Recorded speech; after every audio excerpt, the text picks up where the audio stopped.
برکتیں اٹھ گئی. ایک واقعہ لکھا ہے, ایک بادشاہ جنگل میں شکار کے لیے گیا, واپسی پہ بڑا تھکا ہوا تھا, بھوک تھی, پیاسا تھا. ایک انار کے باغ کے قریب رکا اور باغ کے مالک کو کہا کہ مجھے کچھ پینے کو دو. وہ گیا اور ایک انار توڑ کے لایا اور اس نے انار کو جو نچوڑا تو پورا گلاس بھر گیا.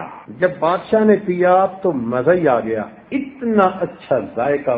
بڑا حیران ہوا کہ ایسا باغ اس کے پاس ہے تو میرے پاس ہونا چاہیے. پھر اس کو کہا کہ بھائی ایک گلاس اور پلا دے. وہ اللہ کا بندہ گیا, ایک انار لایا, جب نچوڑا تو تیسرا حصہ بھرا گلاس, دوسرا لایا پھر نچوڑا تو اور تیسرا حصہ, تیسرا لایا اور نچوڑا تو تب گلاس مکمل ہوا, پھر دیا. خیر بادشاہ نے پی تو لیا, کہنے لگا یار جس درخت سے پہلے لائے تھے نا اسی سے لاتے, وہ تو ایک انار سے گلاس بھر گیا تھا. اس نے کہا بادشاہ سلامت میں لایا تو اسی درخت سے ہوں. اس نے کہا کہ پھر فرق کیا پڑ گیا؟ وہ باغ کا مالک کوئی نیک آدمی تھا. کہتے بادشاہ سلامت لگتے ہے کہ آپ کی نیت میں کوئی فرق پڑ گیا, آپ کی نیت میں کوئی فرق پڑ گیا جس نے میرے درخت کے اندر سے برکت کو ختم کر. تو بادشاہ نے کہا کہ واقعی پہلی مرتبہ میری نیت صاف تھی, نیت میری بدل گئی تھی کہ یہ باغ اس سے میں لے لوں گا.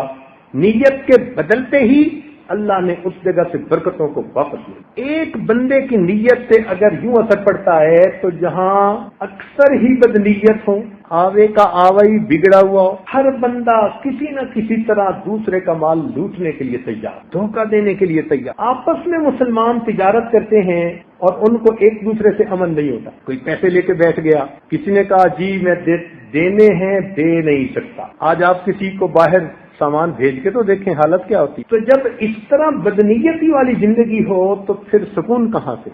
اس لیے من یعمل سوءا یجز بہ, جو بھی گناہ کرے گا وہ اس گناہ کی سزا پائے گا. یہ پروردگار عالم کا ایک قانون ہے, یہ ایک رولنگ ہے اللہ تعالیٰ کی, اور یہ پوری دنیا کے اندر افیکٹو ہے. قانون بنانے والا کمزور نہیں ہے, نہ کسی کا محتاج ہے, وہ اتنا طاقتور ہے کہ جو اس نے قانون بنا دیا وہ پوری دنیا کے اندر اپنے عمل میں مشغول ہے. تو فرمایا کہ جو گناہ کرے گا اس کی سزا پائے گا. ہمارے اکابر نے لکھا کہ انسان کو گناہ کی سزا 3 شکلوں میں سے کسی نہ کسی ایک شکل میں ملتی ہے.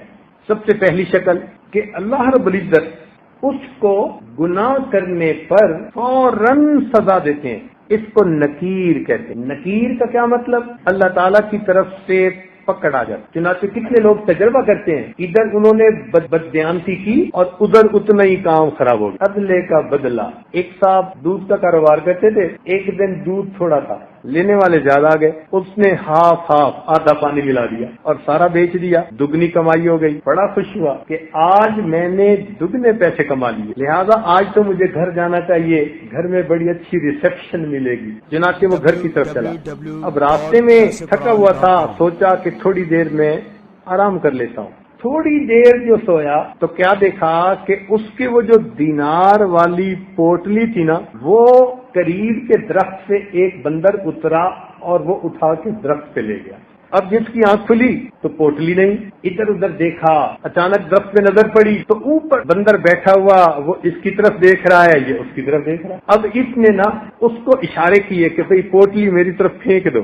پھر اس نے کیا کیا, دامن پھیلا دیا. اب وہ بالکل ایک ندی کا کنارہ تھا جہاں آ کے یہ سویا تھا. تو بڑا حیران کہ اب میں کروں تو کیا کروں. خیر جب اس نے دامن پھیلایا نا اور اس کو اشارہ کیا کہ بھئی میرے پیسے یہاں پھینک دو, تو اس بندر نے پوٹلی کو کھولا, وہ ایک اس میں سے دینار نکالتا, اس کی جھولی میں پھینکتا, ایک دینار نکال کے ندی کے پانی میں پھینکتا, آدھے دینار اس کے اور آدھے پانی میں. اس نے عبرت پکڑی, اللہ آج کے بعد میں دھوکے سے پیسہ حاصل نہیں کروں گا, جس طرح سے یہ پیسہ آتا ہے اسی تیزی کے ساتھ واپس جاتا. گناہ کے اندر ایک تاثیر یہ ہے کہ وہ بندے کو پریشان رکھتا ہے, ہر وقت پریشان, بے برکتی ہوتی ہے. چنانچہ برکت نہ ہونے کی وجہ سے ضرورتیں پوری نہیں ہوتی, پیسہ لگتا کہاں ہے پتہ ہی نہیں چلتا. چنانچہ کتنے دوست ہیں ہمارے, وہ کہتے ہیں حضرت آنے کا تو پتہ چلتا ہے, جانے کا پتہ ہی نہیں چلتا.